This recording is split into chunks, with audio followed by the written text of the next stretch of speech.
They say a picture is worth 1,000 words, but a look means even more. Need proof? Just ask the British royal family.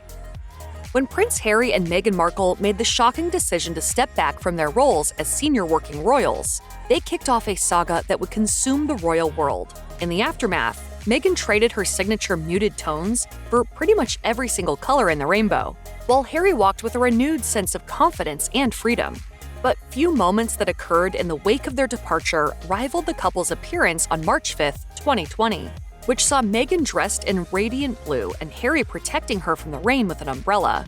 Commenting on their body language during this appearance was Tracy Brown, who told Elite Daily that the couple's joy was apparent in their shared smiles and in-step posture. Brown explained, "They're broadcasting that they're a tight unit and really in support of each other. It's clear that they've had fun together. They look to be pretty well in step.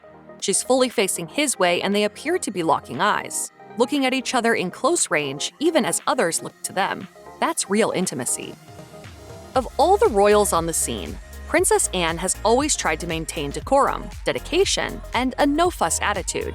Regularly named the hardest-working royal, Anne has proven time and time again that she has very little time for frivolity.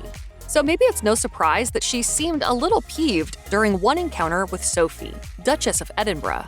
Appearing together at the Royal Air Force's 100th anniversary ceremony, Anne and Sophie were seated with Prince Edward when the Duchess suddenly began to giggle. That's when Anne appeared to look in Sophie's direction. Body language expert Judy James broke down the exchange for the Express. She said, "Their body language together hints at differences that appear to move both women into rather contrasting states when they are together. While Sophie wears a tooth-bearing, polite royal smile, Anne merely raises her brows and keeps her lips closed." Noting that the Duchess seemingly wanted to get on Anne's good side, James elaborated on Sophie's burst of laughter during the event. She said, "Sophie looks uncharacteristically giggly and schoolgirlish here. This naughty school kid body language seems to have brought out a far more prim response from Anne." The whole world watched as Prince Charles and Princess Diana's marriage rapidly and dramatically went downhill. Well, there were 3 of us in this marriage, so it was a bit crowded. Of course, Charles's affair with Camilla Parker Bowles was the worst-kept secret of all, and Diana forged ahead the best way she knew how, through her work. Her and Charles's visit to India captured international attention, and while the couple appeared to put their differences aside to get the job done, Diana's body language during her now-famous visit to the Taj Mahal raised more than a few eyebrows. Posing alone in front of the monument, Diana sported a Mona Lisa smile and kept her hands in her lap. The image of her sitting by herself became instantly iconic. Diana commented on the matter to Professor Mukund Rawat, who was giving her a tour of the grounds. She told him, "It would have been better if both of us had been here, but my husband has to be in Delhi." Rawat later commented, "It would have been better if both the prince and princess had come to the Taj Mahal. When I mentioned this to the princess, she agreed. I did not ask why the prince had not come. I was not supposed to ask, but I felt she was a little sad he was not there." Of all the well-publicized interactions between Prince William, Princess Catherine, Prince Harry, and Meghan Markle, few rivaled the attention garnered by the infamous Windsor walkabout. In the wake of Queen Elizabeth II's death in September 2022, the two couples reunited, greeting mourners outside the castle's gates and visiting a memorial established in the late Queen's honor. However, the so-called Fab Four's tense body language gave experts a field day, with Jesus Enrique Rosas noting that not only did Harry move Meghan purposely out of William and Catherine's way, but that the Princess of Wales seemed especially unhappy with their joint appearance. In a video posted on YouTube, he said, "She absolutely nailed the way one should behave when you find yourself in a situation in which you need to share the stage with others." Meghan was nervous, looking in Catherine's direction, and Meghan's left hand was covering her chest. Catherine was walking tall with her hands relaxed and her chin really up. Further commenting on the way in which her posture appeared to change, Rojas noted, "I have seen Catherine walking thousands of times, and she usually doesn't have her chin that high up. In some scenarios, it could be read as arrogance, but in this case, it was more like a threat. You have to show that person who the is in charge." It's not every day that you get to see the royal family interact with A-list celebrities, but that's exactly what happened when Prince William and Princess Catherine joined Tom Cruise and the cast of Top Gun: Maverick for the film's London premiere. Good morning, aviators. This is your captain speaking. Welcome to Basic Fighter Maneuvers. But it was Catherine's body language around Cruz that really got people talking. In a significant break with royal protocol, the actor took Catherine's hand and helped her up the stairs. And, according to Judy James, shook down William in the process. She told The Express, "The dress created restricted movement, and it was rather telling that it was Cruz's hand Kate held as she walked up the short flight of stairs, rather than her husband's. The very gallant, gentlemanlike clasp seems to have lasted a few moments, too." Turning her attention to William, James noted that the prince's own posture changed in response to Cruz's touch. She said, "His response suggests he realizes there are times when a man has to back down and bite the bullet, and when the iconic star of an iconic movie is using his charm on your wife, that is one of those moments." All eyes were on King Charles in the lead-up to his coronation, but both the day before the big event and the ceremony itself saw people talking about Princess Catherine and Prince William instead. The day before the coronation, Catherine took part in a royal walkabout outside Buckingham Palace, and body language expert Carol Railton commented that she looked stressed and concerned while doing so, a far cry from her usual centered self. Railton further noted Catherine's own movements appeared to be indicative of anxiousness, telling the Daily Mail that her hurried pace seemed to indicate she was in a stressful situation. Railton also noted that her voice was a little higher pitched than normal, which indicates nerves and stress in a body. On the day of the coronation, many people quickly noted that William and Catherine were late for the ceremony. They also pointed out that the family looked incredibly stressed while entering Westminster Abbey. Photos of their arrival quickly made it to social media, where one user wrote of the couple, "Major fight in the car energy from all four of them." Meanwhile, another Twitter user wrote, "Kate looks as if she had been crying. Her makeup doesn't cover the shadows under her eyes." One person summed it up best, however, when they tweeted, "I know nothing about royalty, but that's not a photo of a happy family."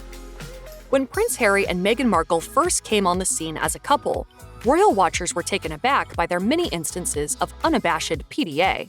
Harry and Meghan's engagement announcement and subsequent photo shoot only turned more heads. It's not easy for anybody, but I know that, at the end of the day, she chooses me and I choose her. Giving her evaluation of the event to The Sun, Judy James claimed that the engagement announcement proved that Meghan and Harry would likely be a touchy-feely couple, and that they were already supporting one another in the public eye. She explained, "While Harry stood smiling at the cameras, Meghan clutched his hand in both of her own in a gesture of love and possession. That signal was endorsed when she placed a hand on his chest as they wound their arms round each other." Commenting on the couple as they walked away from the cameras, James said, "After what looked very much like a sigh of relief, they threw their arms around one another and walked off looking relaxed and happy." Though Charles and Diana's marriage seemed to be a fairy tale, the reality was far different. Charles's ongoing affair with Camilla famously devastated the relationship, and by the late 1980s, the relationship between the Waleses was distant and cold. Analyzing a joint appearance from 1989, body language expert Patty Wood broke down the distant dynamic between the two royals for Reader's Digest. She noted that Diana's posture especially hinted at just how cold things had become between them. Referring to Charles during the couple's visit to the Sultan's palace in Yogyakarta, Wood said, "His shoulder turned away, his mouth tightly sealed. It's as if Charles was forced by his mom to take this girl he doesn't like to the school dance." Wood further pointed out that the couple could not have looked less interested in each other if they had tried, noting that Diana had her leg pulled as close to her body as possible and her hands clasped together on top of her thighs. Wood pointed out, "Sexual intimacy is off the table and out of the question." Charles and Diana would go on to officially divorce just a few years later, putting a final end to this disastrous relationship. When Prince Harry and Meghan Markle left their positions as senior royals in January 2020, it marked the beginning of a media storm. Sitting down with Oprah Winfrey, releasing their Netflix documentary series, and dropping Harry's book Spare, the couple did not shy away from spilling their truths. And I just didn't want to be alive anymore. Of course, this made their first reunion with the royals during Queen Elizabeth's Platinum Jubilee celebrations that much more awkward.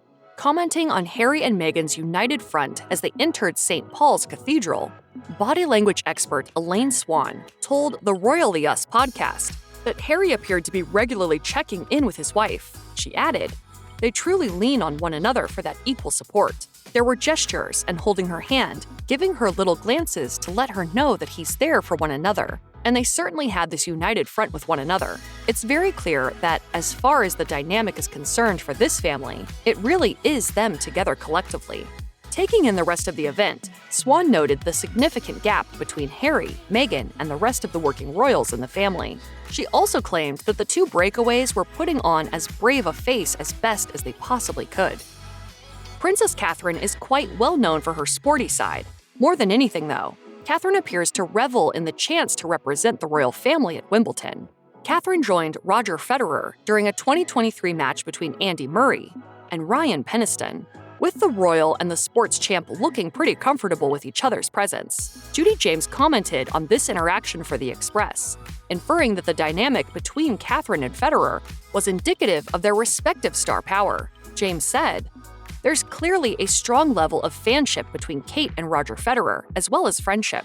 She also pointed out that the princess was likely feeling odd delight at sitting with Federer, noting that the tennis pro gently touched the princess at one point. James continued, "This hand on the arm, as well as the way the pair lean together, suggests the pleasure is mutual." Of course, much attention was also paid to Federer's wife, Mirka, who was also in attendance, pointing out that she wasn't nearly as charmed by Catherine. James added, staring straight ahead with a glum facial expression, apparently blanking her husband as he turns to grin and chat, Mirka looks like a woman in the throes of a sulk.